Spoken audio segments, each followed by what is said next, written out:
more. There's lots of standing around. They just, they want to just see me getting covered in soup and food products. For us too. Yeah, I know. I haven't got any soup, sorry. Yeah. Can't do that. It's so boring, I nearly went home. Yeah. Do you know what time they're due out? 4:30. 4:30. What are we on now?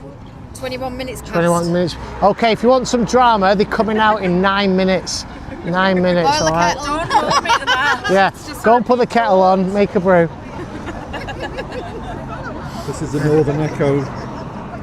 Is that, They've got. Yeah, I've seen it. It's been in the Sunderland Echo as well. Good photograph of the nurses in the front, in the centre. There's 3, yeah. Brilliant. There's one of us as well. that's the Northern Echo. Guys, have a look at the Northern Echo because they're covering this story.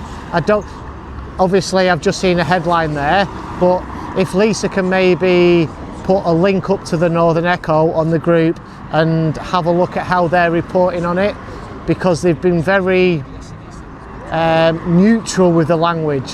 You know, instead of saying, you know, this is an issue of men going in female spaces, they've been saying, oh, this is a transgender changing issue. Okay, so find out what they're saying. Oh, thank you, Lisa, amazing work. We've got somebody moderating, and she's put the Northern Echo up there because they were quite neutral about the language they were using as well. They weren't getting to the specifics as a predatory man in a woman's space. They're saying it's a transgender changing issue. It's not a changing issue though, it's a man in a woman's space. Yeah, absolutely, yeah. Being referred to as Rose. What, sorry? He's being referred to as Rose. As Rose. And they. Right, okay. in the call. Yeah. But I think the nurses are allowed to call him he. Yeah, absolutely. Well, they would anyway. I mean, that's what happened this was the weird thing at at Graham Linehan's trial. You're aware of that down in the magistrates' court. So Graham's team was calling Sophia, that was Sophia Brooks, correct sex-based pronouns, he, and the other team was calling him a she. You know, so it's absolutely nuts, isn't it? The fact. It just shows how can you have faith in the courts when they're using the wrong kind of like pronouns for the person. Yeah. Or nurses. Yeah. Absolutely, it's nuts. Hospital But management. things are changing. They're going to win this case. I have absolutely no doubt about it. Absolutely no doubt about it at all. You know. We've had a few TRAs, so haven't we? You had a good chat. Oh, with that over woman, there, didn't yeah, you? absolutely. What was she saying? Just the will. yeah, it's on the. So this is the 4th live stream of the day. That went out on the 3rd one. So check that out. It's 2.5 hours long. So you'll have to scroll towards the end of it. Yeah, I was on your channel in the pub to see if anything was happening. Right. Okay. Yeah, I mean, they're just coming up with the same usual. I ask the same questions just so you know how the mind's working. When they try and be intellectual, say, let me just get some basic facts. Can a woman have a penis? Yes. Can a man get can a man get pregnant? Yes. Okay, if a man is pregnant and he has a natural childbirth, where does the baby come out? His vagina. You know, that's the mentality of them, and it's buildings like that. Institutions like that are teaching them this madness. I know. They're captured. It's absolute nuts. Yeah. You know, and then it's a lot of the mainstream media that are going along with it, and a lot of the institutions that are going along with it. Because they use this transgender language, people don't really understand the issue. Yeah. Because if they just said there's a man in a woman's space, they would know straight away. Yeah. That's wrong. It. Yeah. I mean, there was a case where there was a man that killed his husband, right? So it was a gay couple basically, with a samurai sword, but they flipped it because he identified as a woman, transgender. Woman kills husband with samurai sword. Yeah, there's been a few. It's nuts. A few cases reported like that. I think they just think it's funny. Yeah. No. It's beyond funny. Here we go. Here's some students. Let's see. Remind me of Brookside in the 80s with them Tashas. One of them came over and asked what was going on. The curly perms and the Tashas. Doesn't Yeah, it remind you of absolutely. Brookside? Things always go full circle, don't they? Fashion. Yeah.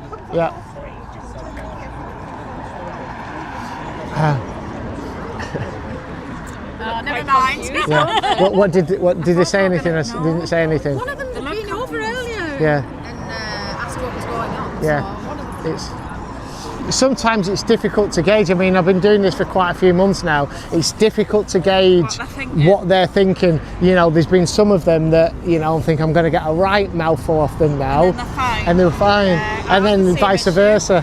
Like, I'll be walking down the street with my t-shirt on, and you don't know if people are for or against when they're looking. There's some that you can definitely tell. Yeah. You know.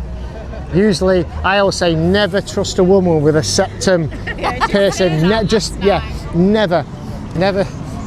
You know, and then if they've got that, and then they've got all tattoos all up their arms, you know, these black and white tattoos, you know, that's just another warning sign. the tattoos that look like they've scribbled it on their arm Yeah. the night before and gone to Yeah. the tattoo parlour the day. Can you just tattoo this for me? Yeah. They're like doodles, aren't they? They're like Yeah. just random stuff. How's the audio, guys? Are we all good? Are we all good? I've got the gain turned up since I've plugged it in. English Ned, prime example, but he is a patriot. I don't know what the conversation is about Ned. Ned's a good friend of mine, so you better not be dissing him. Yeah. Ned's tattoos are all right. Yeah. Oh, we're talking about a septum. Yeah, he's like the exception that breaks the rule. So that's a man, a proper true English patriot. He's got a septum piercing in his nose. And a crazy laugh. Yeah, absolutely. Do you know who Ned is? No, I don't think I do. He's like a new YouTuber that goes around Manchester. He And used to always be around anyway, didn't he? Yeah. I don't know if he was like trying to help. yeah, well, the first time I met him, I went to the so-called trans rights protest in Manchester, and I was the only one there protesting against them. I was the counter protest. Have you walking alongside them all? Yeah. I was like, you're brave. And as soon as I went in there, they were all trying to get in front of me and push me around. And Ned was like, fuck this shit, and he's like, you know, pushing them away because he's a big guy. Ned, he's not massively tall. He's 5'10", but he's big. You know, he's well built. You wouldn't want to mess with him. You know what I mean? Mr. T's gone in. That security guard's so funny. He's nice. He's a really nice He guy. looks like Mr. T. He does. He's from London. He's sent up for 2 weeks from London, and he was stood ready for if those students kicked off earlier on. So, They're waiting for the bus, that lot. so you've got a good view of the stairs and the doors there, guys. Hopefully, so when the nurses come out, you'll get to see them. Yeah.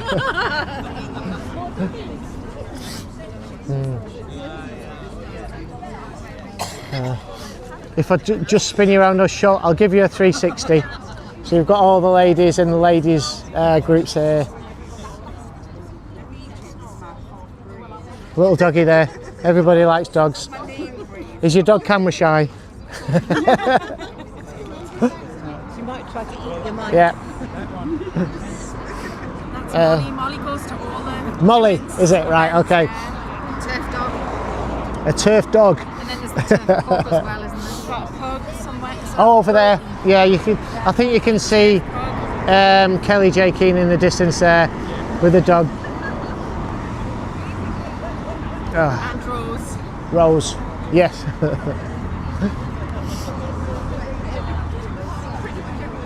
The mainstream media seems to disagree. We've only got GB News over there. There was an ITV cameraman before.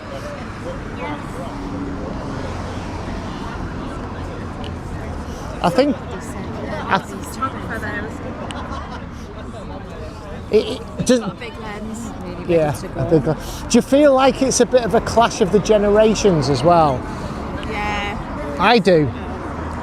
What I've been saying, and the conclusion that I've come to, is that it's just like, it's the same playbook as Pol Pot, Khmer Rouge, the Hitler Youth, Mao's Red Guards, Stalin, you know, mobilise the youth. It's the same playbook, but that was under a centralised fascist government. This is decentralised across all the institutions of the Western world, but the playbook is still the same. You indoctrinate the youth to, you know, disrupt and turn, you know, the norms of society on its head. They're so disrespectful as well. Like even like like online. Someone Yeah, I know. tried to insult me by saying, "Oh, you look about 40." Well, I'm older than 40, and that's not an insult. So that's thank fine. you.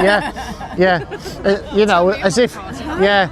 And that's the insult, Yeah. like, oh, you're old. I'm like, I'm privileged to be this age, actually. Yeah. Like, not everybody makes it. Yeah. Well, guess what? If if you don't have any really serious mishaps in your life, then you're going to be old one day. Yeah. So. Yeah. But you know what? I shouldn't feel this way, but you know, if this next generation coming up, Generation Z, is going to change the norms of society, and it's going to be normal that you can identify as the opposite sex, and we've all got to go along with it. And I don't really want to live in a world like that.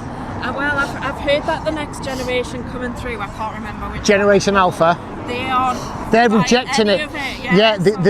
There's definitely something in that, because you know, I'm out on the streets and I've got nothing in common really with like gangs of like say 12 to 15-year-old lads riding around on bikes, but particularly in London, I've been stood doing this in two different locations, Camden and Islington, and these groups of young lads come up to me and go, "Wow, dude, how are you doing?" And all these young lads are fist bumping me, saying great, and I'm saying, yeah, and it's amazing, yeah, and I'll say, "Are they teaching you this in schools?" And they'll be like, yeah, it's nonsense, you know. So there is hope. There is hope. Generation Alpha. The percentage is quite high for normality. Yeah. So yeah, you might be right. There is hope. Yeah.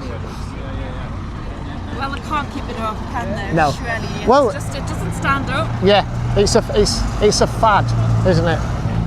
Yeah, absolutely. It's just I want a picture so I can go and look you up. Yeah. Okay. Yeah. I was going to talk to you a bit more. You're busy. Yeah, but we will do. Right. Come and join us. Yeah. Come and join us. Jump in the camp. I'm over with these guys. Okay, I'll speak to you later. Yeah. Yeah, that guy's from the Christian Concern group. You know, the ones that are helping fund it. Yeah. Oh. I think it's great the fact that this is right opposite. Got another audience member. Yeah, right opposite the university. Standing at the window and looking out. Oh really? Do they? Yeah. Oh right, at the top So there. there's a guy Yeah. up there, but there was someone on the. I think he was 2 floors down from Yeah. there before. Yeah. Someone else. It was a different. It's cold here, guys. It's cold. We're in Newcastle. It's a couple of. See if he waves back. I'll see if he swears at us.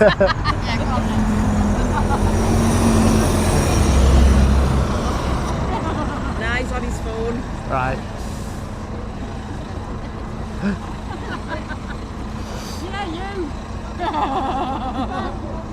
Yeah, guys, that's the indoctrination centre. Yeah, that's the indoctrination centre right there.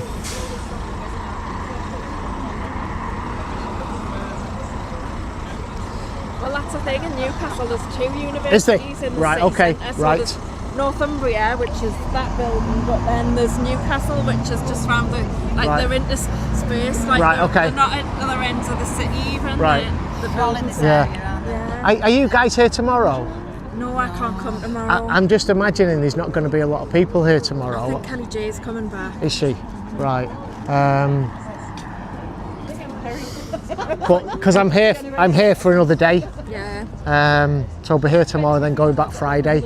So I didn't know whether to come here or park up somewhere in the middle of the city centre and try and canvass the opinions of the Geordies. We're quite based, really, most of Yeah, us. I think so. Yeah, I reckon so. I don't know about during the week, but at the weekend in the centre, there's a lot of different religions being preached about. Right. When I came up on Yeah, Saturday or something. I've found that A bit in. like Manchester. Yeah, I found that in many cities. And here's the thing, you know, the Christians come up to me and they say, "Oh, thank you so much, we agree with you." And then we get the Muslims coming up to me and say, "Thank you so much, I agree with you." So is there some common ground there between them two? It's funny though, because it's like the Muslims are for the left, aren't they? So Are they? well, they're trying to get the vote, aren't they, Labour? Right. Oh yes, yeah. I get that. I mean, yeah. Yeah. And as well in some in some places it's like they don't accept gay people, so that's why they accept trans. Yes, I did an interview, so I was outside the court, I don't know if you've seen it, I was outside Westminster Magistrates Court when Graham Linehan was in there, and there's a gay guy who goes online called Mr. Menno. I don't know if I know Mr. Menno. You know him, yeah. You know, so we was having a chat, we've had a good chat. I've spoken to him and seen him a few times before, and we were chatting, and then this person come up and was like, is that a man or a woman? And he looked at us and he had all this facial surgery as well, and he come up and he asked me about the sign. He was a man from Tehran, you know, so he's from Iran, the capital city is Tehran. He was there, and he was a gay man. So Iran pay for gay men to have the sex reassignment surgery because it's an abomination over there. Yeah, so basically he had the full shebang, all his bits off, you know. So he's a gay man basically, but you know, in the eyes of the Iranian government, he's now a woman who could marry a man within Iran. That's how crazy it was. Another man in Iran could take him as a husband. Mr. Menno got really emotional because he's saying that would be me if I was living in Iran. Yeah. I think he's really good for getting the message across to Yeah, brilliant. people. Absolutely, yeah, he is. Yeah. Have you heard Richie Herron's story? Yes, I have. He's from Newcastle, isn't he? Yeah. So just down the road. Do you know him? Hospital. Well, not really well. Okay. I've met him once, I think, but yeah, I followed his. Yeah, I'd love to interview Richie, but I know he's done that many interviews. He's probably tired of it now. He dips out every now and again as well. Yeah. He came to let women speak when we went to Morpeth. So that's in Northumberland. Yeah. It's just Right. a few miles up the road. Yeah, and he was just a young man with internalised homophobia, and mental health issues. Yeah, absolutely. Well, isn't he autistic as well? is he? Right, okay. I might be getting him mixed up with someone else, but I think Yeah. maybe he's. I don't know. There's so much information Yeah. out there, isn't there? Yeah, there's a lot. It's too much each day. Yeah, I know. I've been overwhelmed with it. It's been a massive learning curve. You know, I might have been a little bit late to the party. I've been fighting other battles in my time, but I saw this. I'm an ex-firefighter. I saw this creep into the fire service in probably about the mid-2000s, I think, and they just brought this appearance policy out which said, you know, instead of saying you need to dress smart and have your hair cut and polish your boots, the appearance policy was you can identify as whatever gender you wish, and then you can use, you know, the gender-based facilities in accordance with your in the fire service. 100%. This is why I know it's a long march through the institutions. It's because in the early 2000s they started to replace the senior fire officers who were running the brigade from a managerial point. They started to replace them with these people from universities coming in. They'd been into institutions like that, they'd come through it, and they were starting to write the policies. Yeah. We've got a bus here now. It's great because all the people on the bus can see the signs. I'm on 90 now. Oh. Alright, thank you very much. How we doing, guys? I'm not because I'm chatting. I'm not keeping my eye on the chat. Well, we'll wait if you want to go. Yeah. I don't know if there's going to be something really exciting that happens. Probably the ladies are going to come out to a cheer, and then they're going to go home. So we're not coming out at 4:30 because it's after that now. Oh right, okay. Well, it didn't start, did it? It didn't start until the afternoon. Yeah. And of course, this is going to go on for 2 weeks now, isn't it? Apparently. 4 weeks. 4 weeks. I think so. Wow. Swiping it all, coming every Right. day. 4 weeks. 4 weeks. How much money is all this costing for one bloke that wants to go in a female changing room? Oh. Okay.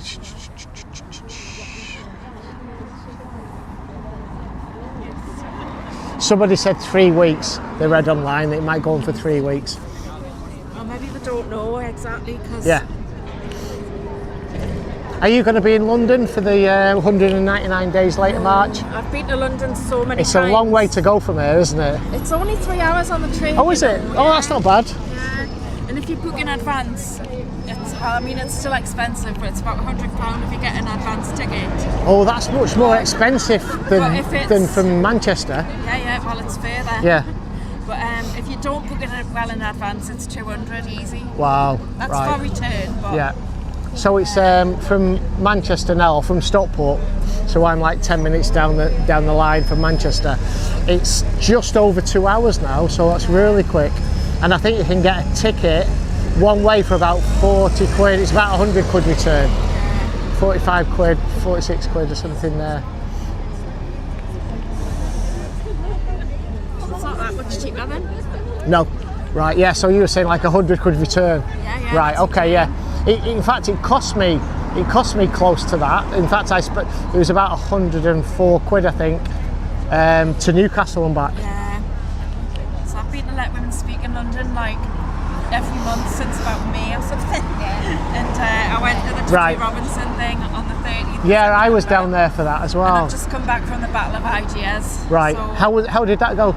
oh, it was really good. Yeah. I really enjoyed it. Right. Like all the people that I've been watching on podcasts for the last 5 years. Were there. Yeah. Right. Yeah, so I was in York last weekend, so I couldn't make it down to the Battle of Ideas. But it was good. I'm actually, when I finish this now, I'm going to go back to the hotel room and finishing editing my second video from York. I had a real special case come up to me who worked in the local LGBTQIA+ cafe, and she said people are going into a cafe really upset and afraid because I'm on the streets of York spreading hate. Basically, I mean, I'm paraphrasing a little bit, but that was basically what she said.